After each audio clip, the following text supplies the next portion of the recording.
Well, good day and welcome to Moments with Dr. Steve. This is our session today. We're going to focus on the Writer's Covenant, and it is a how-to manual that I put together on how to write stories or nonfiction or occasional pieces, whatever it is that you write. And the reason I put this together was because many people said, I have this idea inside of me, I have this book inside of me, but I don't know how to write it. What do? I get stuck. I get a little bit through the piece and then I don't know where to go. And so I put together an A to Z, a 1 to 1,000 model that takes you to the place where that you can start to actually write a real book or a real piece. Or in my case, I have written so many things over the years, but novels and stories and screenplays. And so we're going to start today at the very beginning, okay? We're going to make it as simple and as easy to translate as we possibly can. And so I want you to think first of a scene. Every single piece of literature starts with a scene. Even nonfiction books start with scenes.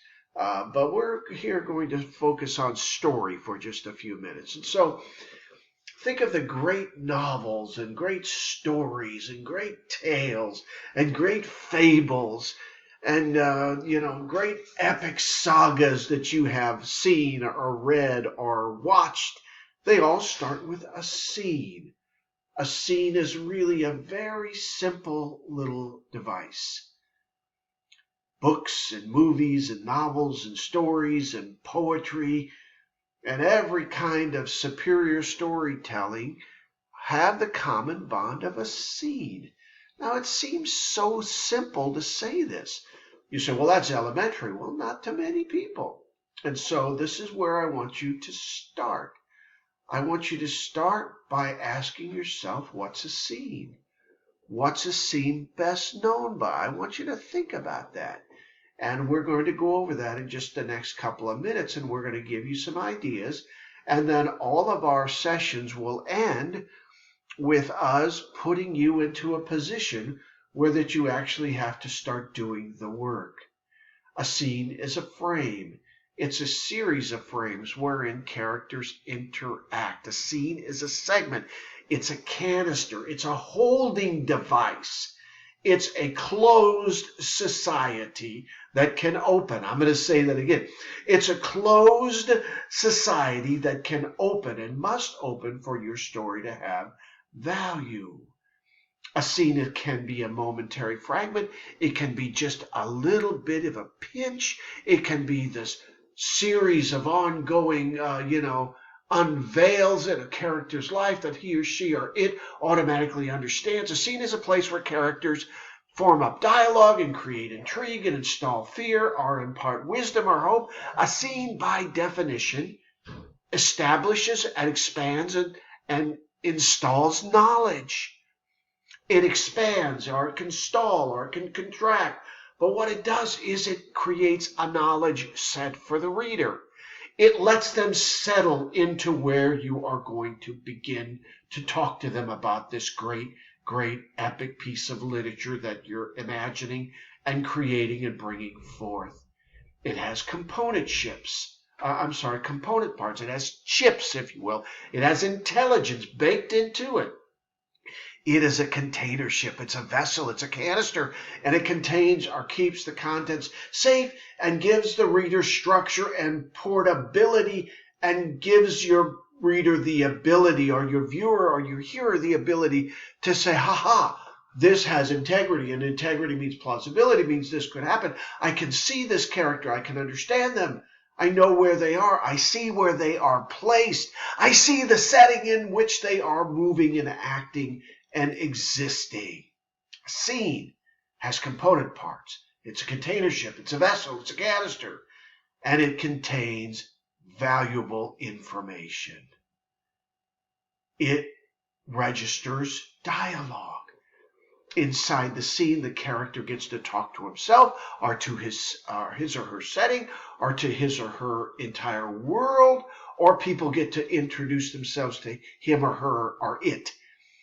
The scene gives you the capacity to grab and seize the reader or hearer's, viewer's spirit and to mesmerize them. Scenes must be mesmerizing, and they have to be tactile, and they have to be sticky. They have to adhere. They have to have this glue that draws the conscious, draws the imagination, pulls the person that is the consumer of the content inside of the tale. It has emotional capacity. We're going to talk a lot about emotional capacity as we go through the Writer's Covenant, because I am a believer that all great literature has to evoke and provoke and inspire and inform, huh? It has emotional capacity to linger and hover around the viewer's memory or the reader's capacity to ask these quizzical questions. It has the power of what I call an emotional voltmeter. We'll show you what that is as we go along. It creates emotional output. It should spritz emotion. It should churn palpable. That's what scenes do. Scenes hold and register dialogue. Now we want you to just pause the story and to start to think. Boy, you sure do need a notebook or a journal or a tablet or some computer or a keyboard, because you're going to be going on a great journey with this. What is a scene? You should know by now. Go backwards and start to fill in the gaps. Scenes are vehicles. They are canisters. They contain and install information. What is the scene best known for? It has ingredients that we're going to talk about in our next segment. And does the scene have a strong hook to grab the consumer's attention? It has to be able to pull the imaginative soul inward and allow that person to start to think and wrestle with the content that you're presenting. Oh my goodness. We are on a journey, are we not? If you're here, you are someone that is being compelled to write something. We're here to help you do so. Till next time, I'm Dr. Steve Bonenberger, and this is the Writer's Covenant. Travel far.